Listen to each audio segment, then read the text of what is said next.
Boa noite, meu nome é Paulo Sérgio da Silva e o meu plano de ensino terá como público-alvo a segunda série do ensino médio. Irei abordar sobre óptica geométrica e os conteúdos serão sobre espelhos esféricos côncavos e convexos, elementos geométricos de um espelho esférico côncavo e convexo e a formação de imagens num espelho côncavo e convexo. Os pré-requisitos que os alunos já deverão ter como conhecimento é com relação aos princípios da incidência e reflexão da luz no espelho plano e saber os conceitos de imagem real e virtual. E os objetivos desse plano de ensino é fazer com que os alunos tenham capacidade em diferenciar um espelho plano de um espelho esférico côncavo e convexo, compreender quais são os elementos geométricos de um espelho esférico côncavo e convexo e determinar quais serão as formações de imagens no espelho esférico côncavo e convexo, conforme a distância do objeto em relação ao mesmo. Como referencial de ensino-aprendizagem, vem a definição do espelho côncavo, que é caracterizado como sendo um espelho esférico e pode ser encontrado em qualquer superfície interna na forma de uma calota esférica, desde que essa superfície seja capaz de refletir os raios de luz que incidirem. O espelho côncavo está contido em uma fatia de esfera.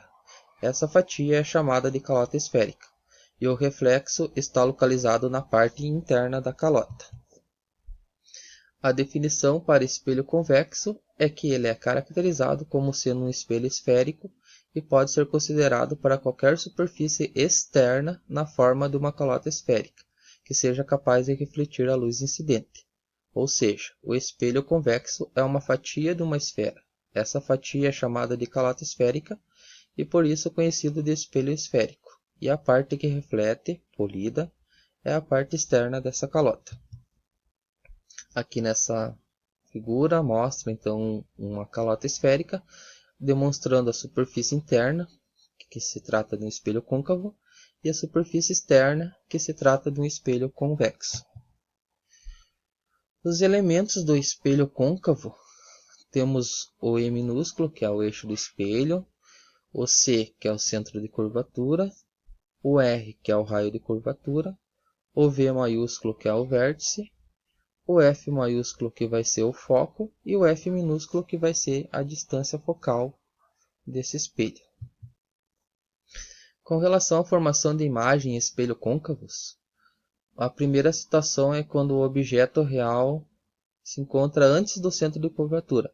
Nesse caso, a imagem formada será real, invertida e menor do que o objeto.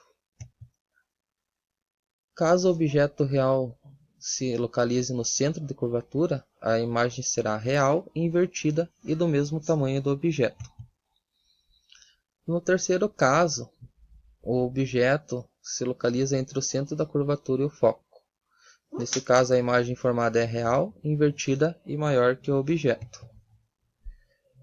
Em quarto, o objeto real localizado no foco.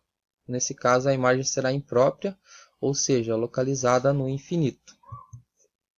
E o último caso é o objeto real, entre o foco e o vértice. Nesse caso, formará uma imagem virtual, atrás do espelho, direita e maior que o objeto. Para a formação de imagem em espelhos convexos, consiste um espelho que altera a imagem refletida por ela, deixando-a sempre com uma imagem virtual, direita e menor que a imagem original do objeto. Bom, com relação às aplicações no cotidiano, os espelhos côncavos podem ser encontrados em alguns tipos de telescópios, projetores e também é comumente encontrado nos consultórios odontológicos, pois com ele é possível observar determinadas características dos dentes, e é comum o uso também na maquiagem. Aqui é uma imagem do espelho côncavo, usado pelos dentistas. Agora, com relação aos espelhos convexos, eles são utilizados para prolongar a visão, sendo assim podemos ver ângulos refletidos por ele que não conseguiríamos ver utilizando espelhos planos, por exemplo. Com isso, se costuma dizer que tais espelhos permitem ampliar o campo de visão. Geralmente esse tipo de espelho é encontrado em corredores de supermercados, farmácias, saídas de estacionamentos, retrovisores de veículos E para quem anda de ônibus, já deve ter percebido logo acima das portas saídas, enfim, outros lugares que necessitem ter uma visão prolongada do ambiente. E aqui vem uma imagem de um espelho convexo no mercado. Os conteúdos, como fechamento, os conteúdos a serem abordados no segundo semestre deverão levar um total de 8 a 10 aulas dadas. Será feita uma lista de exercícios, uma revisão geral de conteúdos para uma posterior avaliação. E caso necessário, será realizada uma retomada dos conteúdos, seguidas de uma avaliação de recuperação concomitante.